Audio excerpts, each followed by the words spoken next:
तो नमस्कार दोस्तों, स्वागत है आपका अपने YouTube परिवार जीएस विद यावेंद्र सर पर। और मैं आपका दोस्त भाई यावेंद्र सिंह आपका स्वागत करता हूं। ठीक है ना। तो दोस्तों, हम कल जो पढ़ रहे थे हम संविधान सभा की मांग को लेकर। तो संविधान सभा की मांग को लेकर जो हम पढ़ रहे थे उसमें हम कहाँ तक आ गए थे, साइमन कमीशन तक आ गए थे। साइमन कमीशन तक आ गए थे और साइमन कमीशन के बाद अपन नेहरू रिपोर्ट में भी आ गए थे। ठीक, तो आज से अपन जो पढ़ेंगे वो अपन पढ़ेंगे अगस्त प्रस्ताव। अगस्त प्रस्ताव पढ़ेंगे। अगस्त प्रस्ताव का अध्यक्ष जो था, अगस्त प्रस्ताव का अध्यक्ष जो था उसका नाम था, अगस्त प्रस्ताव कब बना था? अगस्त प्रस्ताव बना था 8 अगस्त 1940 को पेश किया गया था। अगस्त प्रस्ताव के समय जो वायसराय था लिनलिथगो था। अगस्त प्रस्ताव के समय जो ब्रिटिश का जो पीएम था वो विस्टन चर्चिल था। ठीक है, विस्टन चर्चिल था। ठीक है ना। और इस विस्टन चर्चिल ने महात्मा गांधी को अर्धनग्न फकीर कहा है। और जो अगस्त प्रस्ताव था इसके अंतर्गत तीन मुख्य बातें ये थी कि एक तो ये थी कि जो गवर्नर जनरल है उसकी कार्यकारिणी में भारतीय सदस्य होना चाहिए।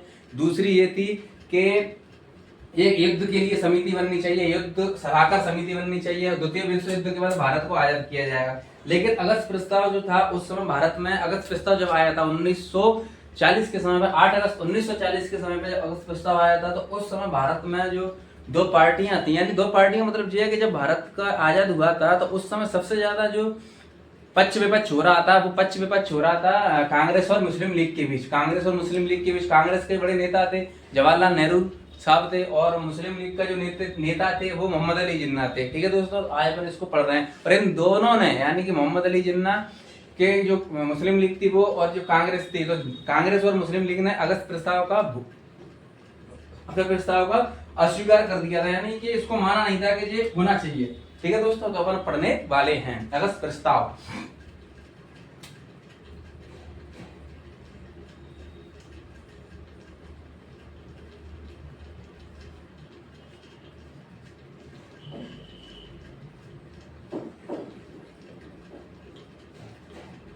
अगस्त प्रस्ताव पेश कब किया गया था? पेश हुआ था 8 अगस्त 1940 को। पेश हुआ था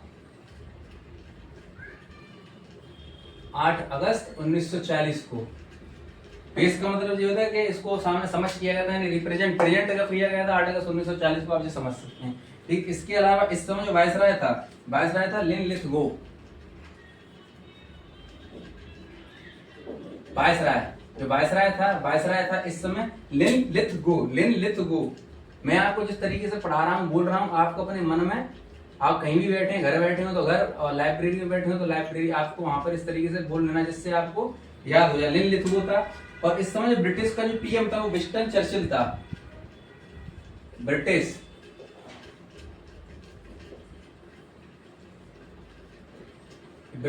पीएम जो था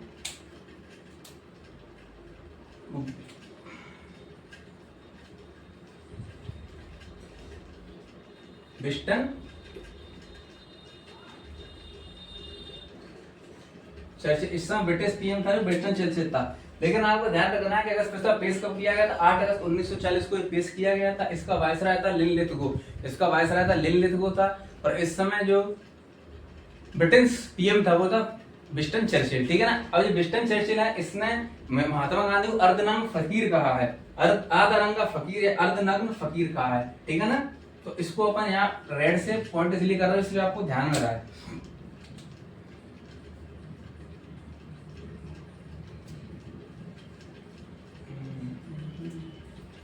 मैं जिस तरीके से नोट्स बना रहा हूँ टू द पॉइंट बनना है। क्यों? क्योंकि आपको जब पेपर होगा तब आपको एंड में रिवीजन करने में बहुत आसानी होगी और यही टू द पॉइंट क्वेश्चन आपके पेपर में 100% आएंगे। ठीक,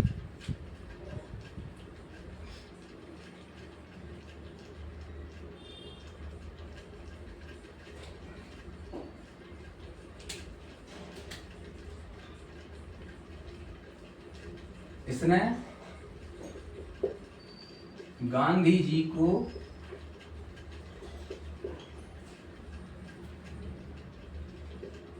आधा नंगा फकीर, सॉरी दोस्तों, सॉरी गलत लिख दिया मैं, अर्धनग्न फकीर कहा है।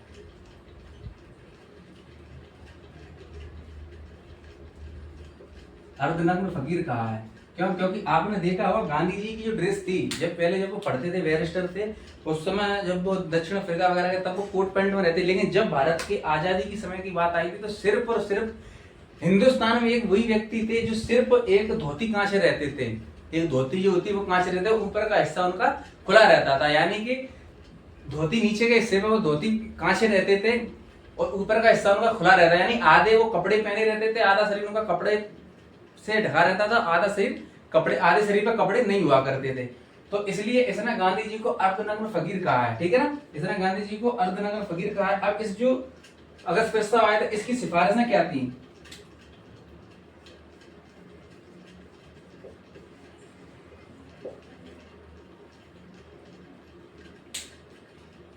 इसकी सिफारिशें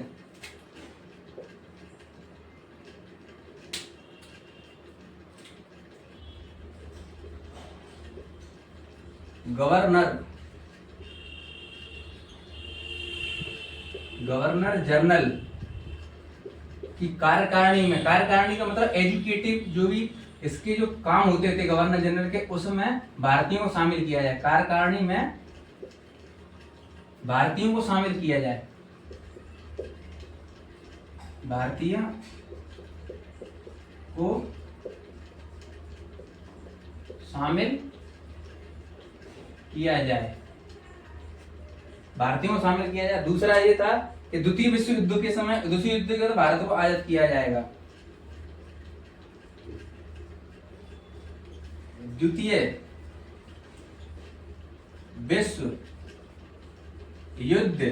विश्व युद्ध के बाद भारत को आजाद किया जाएगा। तो युद्ध के बाद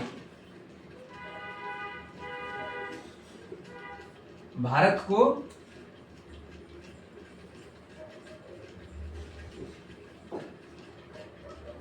आजाद का मतलब स्वतंत्र किया जाएगा।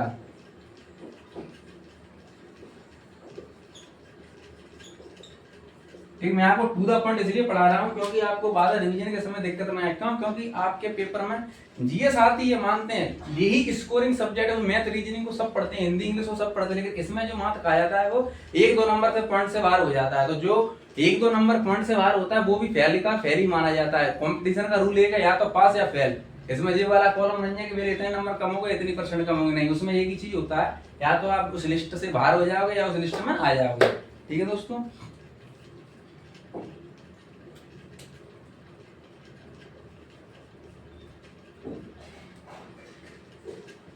एक युद्ध सलाहकार समिति बनाई जाए, युद्ध सलाहकार समिति बनाई जाए। एक युद्ध सलाहकार समिति बनाई जाए। युद्ध सलाहकार समिति का मतलब जो होता है कि उस समय द्वितीय विश्व युद्ध चल रहा था, तो हर एक देश से सैनिक लिए जा रहे थे, जो भी है उसमें कुछ भारतीयों को भी शामिल करने की कोई बात चल रही होगी उस समय, जो भी हो, लेकिन उस समय कोई किसी युद्ध से संबंधित कोई बात होगी, तो इस आधार पर सलाहकार समिति बनाई जाए। आपको इतना ध्यान रखना है, ठीक है ना। लेकिन आपको ध्यान रखना है, नोट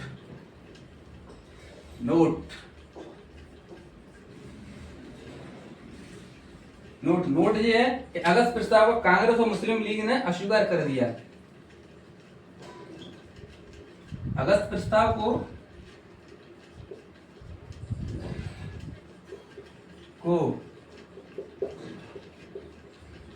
कांग्रेस व मुस्लिम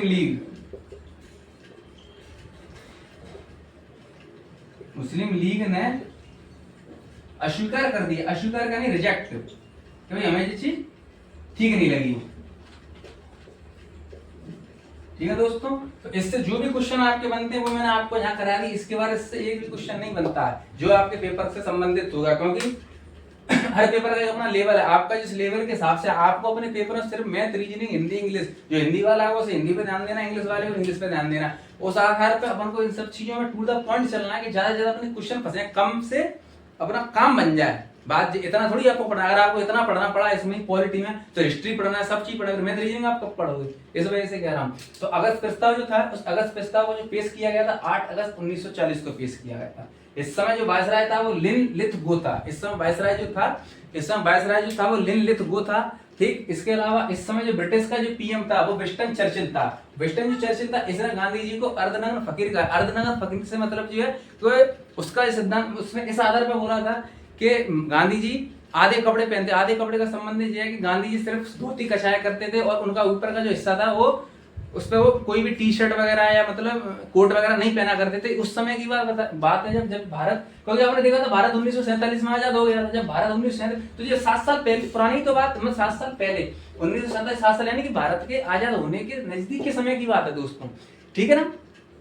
और इसके सिफारिश कोई भी जब प्रस्ताव आता है उसमें सिफारिशें दी जाती है। सिफारिशें जब दी जाती हैं तो इसकी सिफारिशें मात्र 3 थी।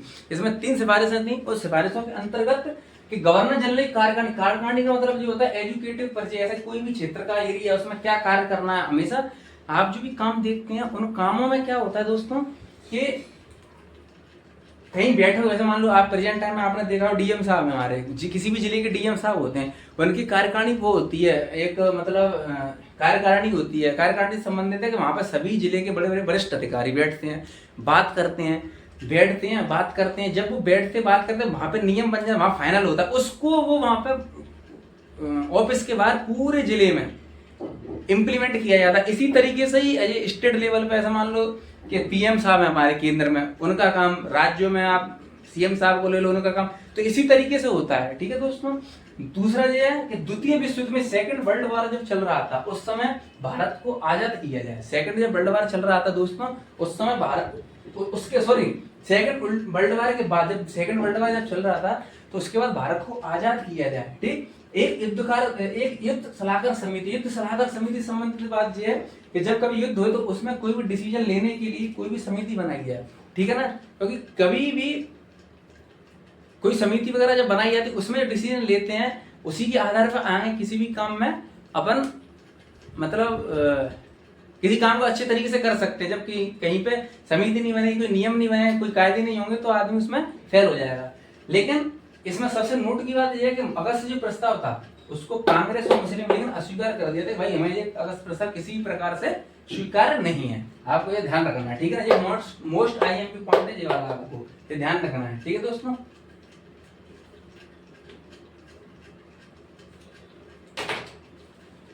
ये अपना अगस्त प्रस्ताव कंप्लीट हो गया है।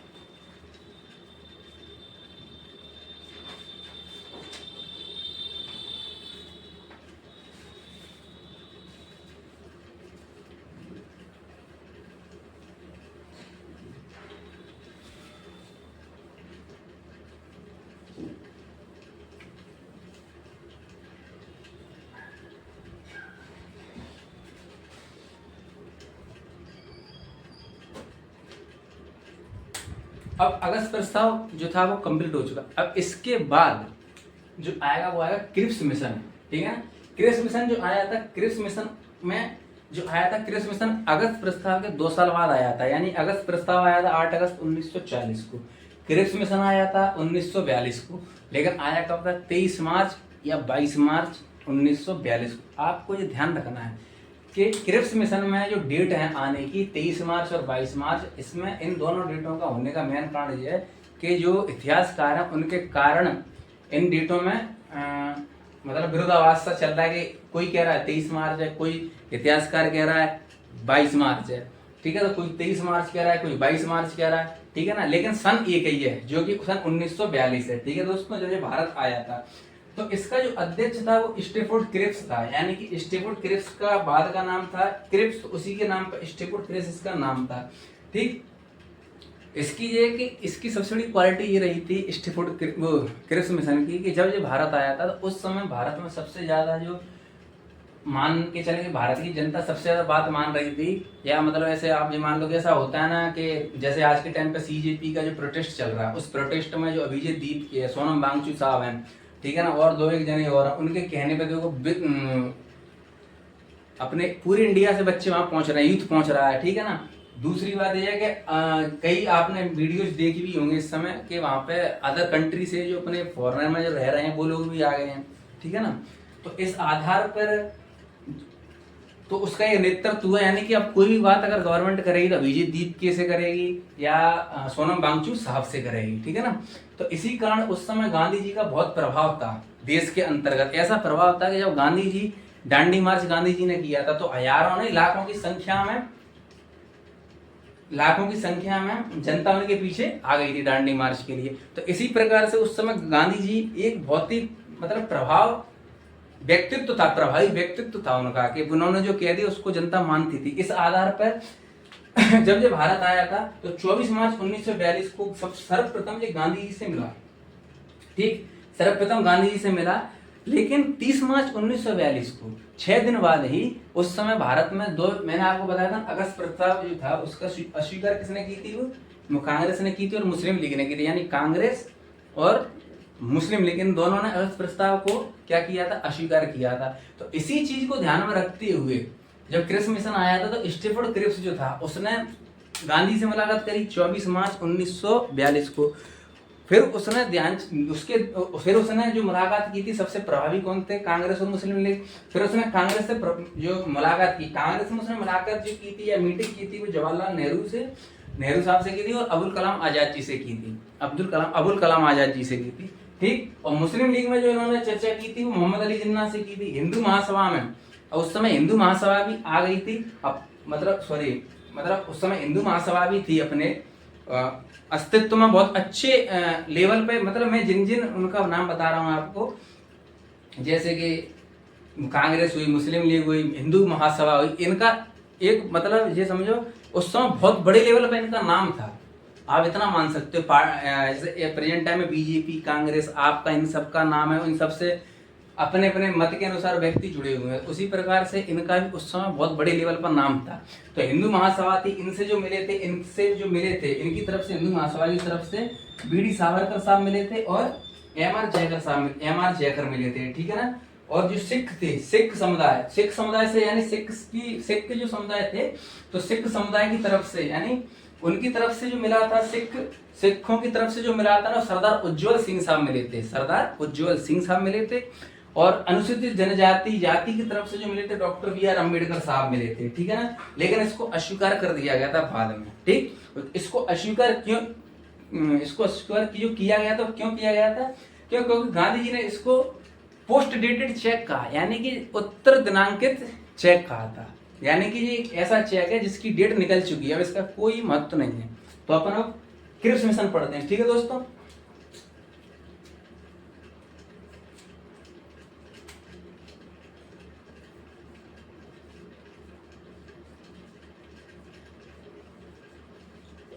क्रिप्स मिशन कब भारत आया था? और दोस्तों मैंने आपको जो कहानी बताई है इसको बोलो, जो मैं यहाँ लिख रहा हूँ, तब आप बताओगे मुझे कब बताया था। ये आया था मिशन 23 या 22 मार्च 1942 को भारत आया, ठीक। 23 या 22 मार्च 1942 को भारत आया था। इसका जो अध्यक्ष था स्टीफोर्ड क्रिप्स था, अध्यक्ष जो था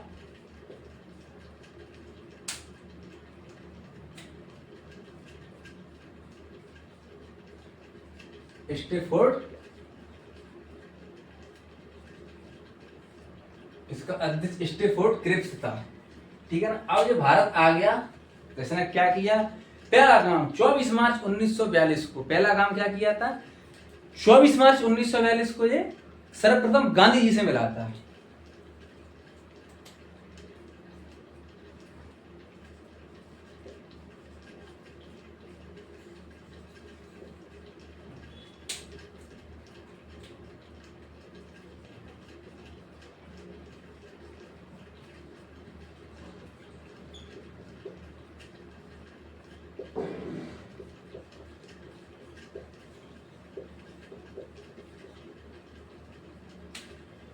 अब ये 24 मार्च, इसके 6 दिन अगर इसमें आप जोड़ते हो तो क्या हो जाएगा 30 मार्च। 30 मार्च को किससे मिला था, कांग्रेस से मिला था।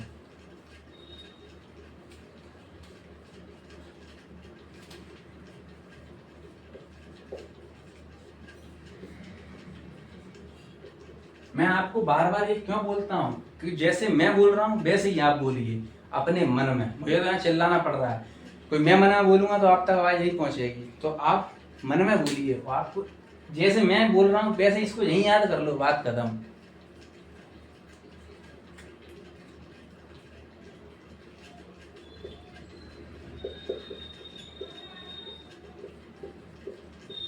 से मीटिंग करता है। कांग्रेस में कौन थे?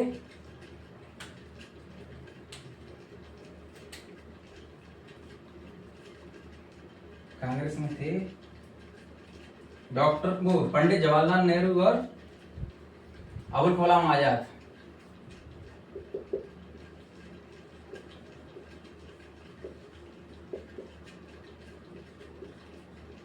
नेहरू व कलाम आजाद।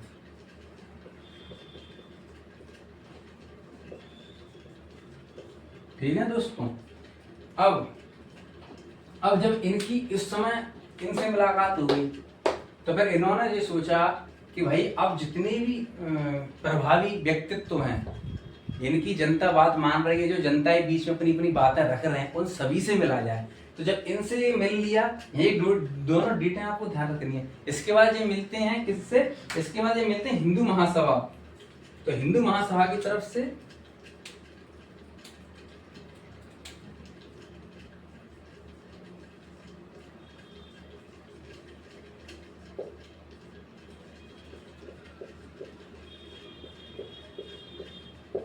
हिंदू महासभा की तरफ से वीडी सावरकर और एम.आर. जयकर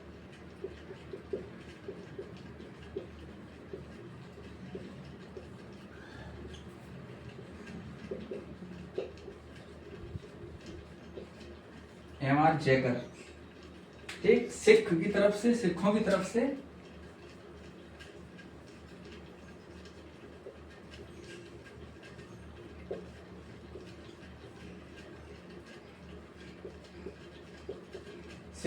से थे सरदार उज्जवल सिंह साहब।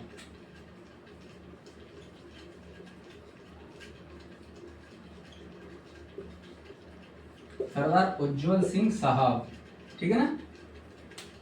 अनुसूचित जाति जनजाति की तरफ से थे कौन? Doctor B R. अम्बेडकर साहब। Doctor B R. अम्बेडकर साहब।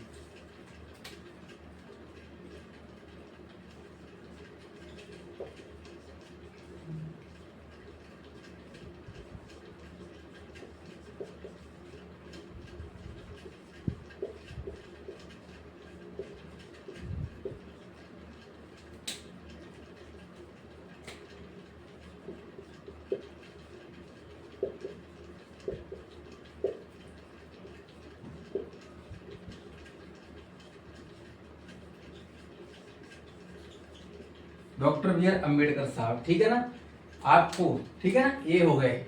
इसके अलावा इसमें एक पॉइंट और नोट किया जाता है कि इसमें दो पॉइंट बहुत महत्वपूर्ण है, जो पेपरों में कई बार पूछे गए हैं, जिसमें से एक तो बहुत ही ज्यादा महत्वपूर्ण है, इसको अस्वीकार कर दिया गया था।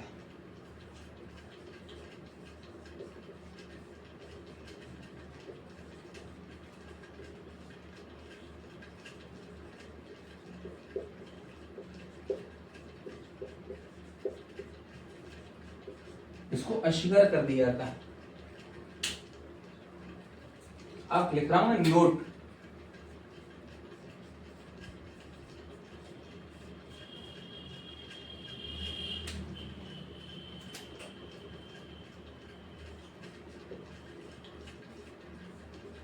गांधी जी ने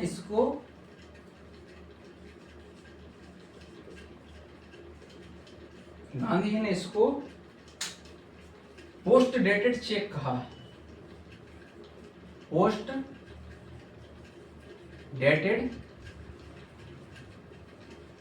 चेक कहा। ठीक, तो आपका एक क्रिप्स मिशन भी कंप्लीट हो जाता है। क्रिप्स मिशन में आपने क्या बोला? 22 मार्च या 23 मार्च 1942 को ये भारत आया, पहला पॉइंट। दूसरा पॉइंट, इसका अध्यक्ष स्टीफोर्ड क्रिप्स। ठीक, तीसरा पॉइंट, 24 मार्च 1942 को ये गांधी जी से मिलता है, सर्वप्रथम और मिलता है गांधी जी से। 30 मार्च 1942 को ये कांग्रेस से मिलता है। कांग्रेस में इससे कौन मिलते हैं? पंडित जवाहरलाल नेहरू और अब्दुल कलाम आजाद। ठीक, उसके बाद हिंदू महासभा से मिलता है। हिंदू महासभा से इससे कौन मिलते हैं? सॉरी, हाँ, हिंदू महासभा से मिलता है। हिंदू महासभा में इससे कौन मिलते हैं?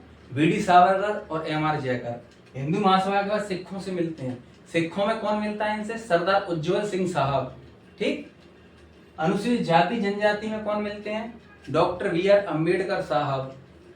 इसको अस्वीकार कर दिया गया था। ठीक। और इसको अस्वीकार कर दिया गया था, इसका मेन कारण क्या था कि गांधी जी ने इसको पोस्ट डेटेड चेक यानी कि उत्तर दिनांकित